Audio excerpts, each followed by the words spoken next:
এই তুমি ঘুরে ধরি সবরে ওনারটা ধরো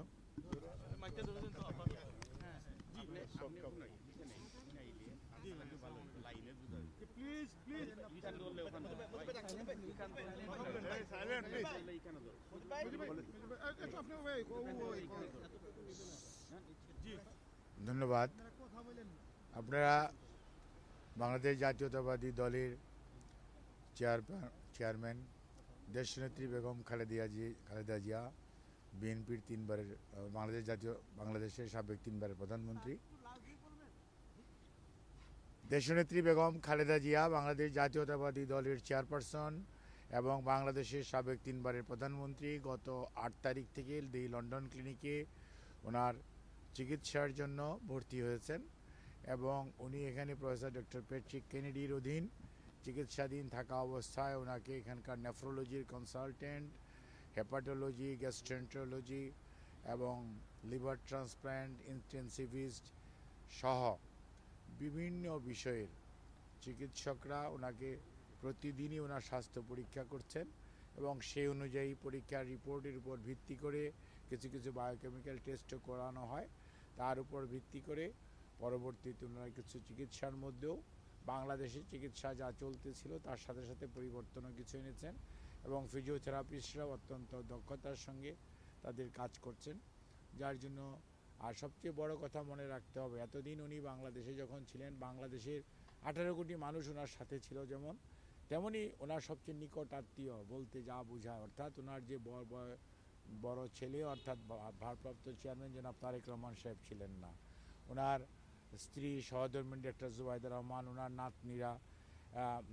জাইমা এবং জাহফিয়া এবং জাহিয়া রহমান ওনারাও ছিলেন না, শামেলা রহমান উনি ছিলেন, তারপর এসছেন। কাজে ওনার যে নিকট আত্মীয়রা বলতে যা বোঝায় এই মুহূর্তে ওনাদেরকে পাওয়ার কারণে মানসিকভাবে উনি স্বাভাবিকভাবেই এই মানুষের নিকটজন যখন অসুস্থ অবস্থায় কাছে যায় সুস্থ কিছুটা মানসিকভাবে প্রফুল্ল থাকেন, সেটা উনি আছেন এবং ওনার শারীরিক যে সমস্ত অসুবিধার জন্য বিশেষ করে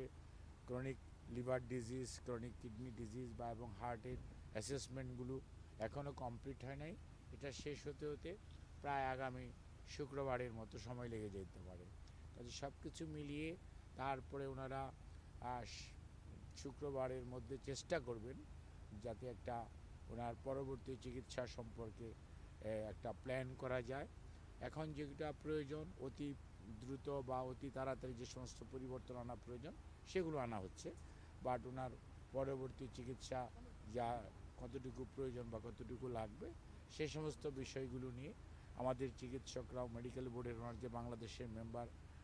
professor FM Siddiqui, professor Nuruddin, professor doctor Shahabuddin, doctor Zafar Iqbal Al Mamun সহ এবং ডক্টর জুবাইদা রহমান উনি সবসময়ই থাকেন। আমার ভারপ্রাপ্ত চেয়ারম্যান সাহেব তো দিনের মধ্যে প্রায় দীর্ঘ সবসময়ই ওনার পাশে থাকার চেষ্টা করেন। কাজে সার্বিকভাবে ওনার চিকিৎসার ব্যাপারে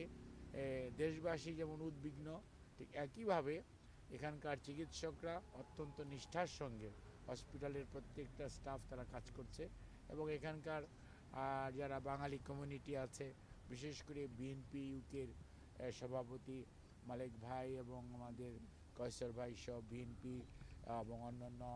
অঙ্গ সহযোগী সংগঠন সমূহের নেতৃবৃন্দ টাইম টু টাইম ওনারাও খোঁজ রাখেন। ওনাদেরও যদিও এটা বিদেশ লন্ডন, এখানে বাংলাদেশের মতো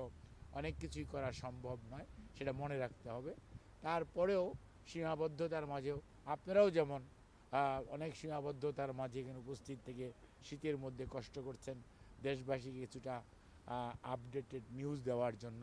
ঠিক একইভাবে ওনারাও ওনাদের যে মনের আকুতি সেটাই করার চেষ্টা করছেন। সর্বোপরি যে কথাটি আমরা বলতে চাই সেটা হচ্ছে ম্যাডাম নিজে এবং ম্যাডামের পরিবার জনাব তারেক রহমান সাহেব সহ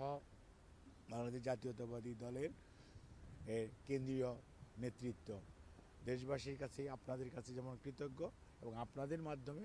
দেশবাসীর কাছে ওনার জন্য এবং সর্বোপরি ওনার সুস্থতার জন্য দেশের বাইরেও যে সমস্ত মানুষ ওনার সুস্থতার জন্য